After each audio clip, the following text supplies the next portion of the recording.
sa maraming kids yung maging strong and independent, lalo pag pumapasok sa school. Pero lalo naman ang nakilala nating 8 taong gulang na bata sa Pagadian City. Hindi niya nakikita ang daan dahil sa kondisyon ng mata. Pero carry na raw niya magpunta sa kanyang classroom.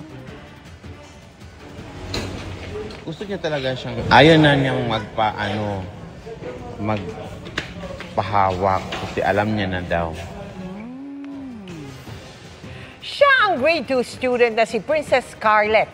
Ipinanganak na visually impaired o hindi nakakakita ang dalawang mata. Kwento ng kanyang Tito Ricky, araw-araw niyang inihahatid sa skulang pamangkin. Pero pagdating sa campus, hindi na niya nagpapahawak o nagpapaalalay si Scarlett papunta sa classroom. Mga kapuso, may cane o tungkod si Scarlett pero kahit hindi niya ito ginagamit dahil kabisado at malapit lamang anya ang kanilang classroom. Pero nakasunod pa rin ang kanyang Tito Ricky para matiyak na ligtas niyang mararating ang klase. Nag-aalok din ng tulong ang kanyang mga classmates para safe na safe si Scarlett.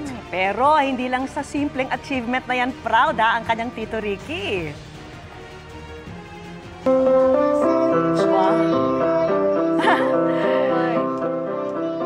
Si Scarlett kasi, ayan, active sa klase at mahilig sa music.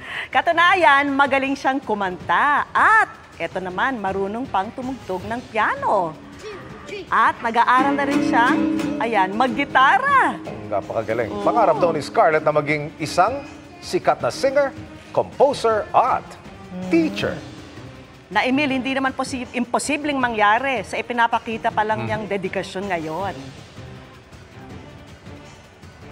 Scarlett, sana napakinggan mo ang ulat na ito at hiling namin na mag-ingat ka palagi ha at mag-aral ng mabuti.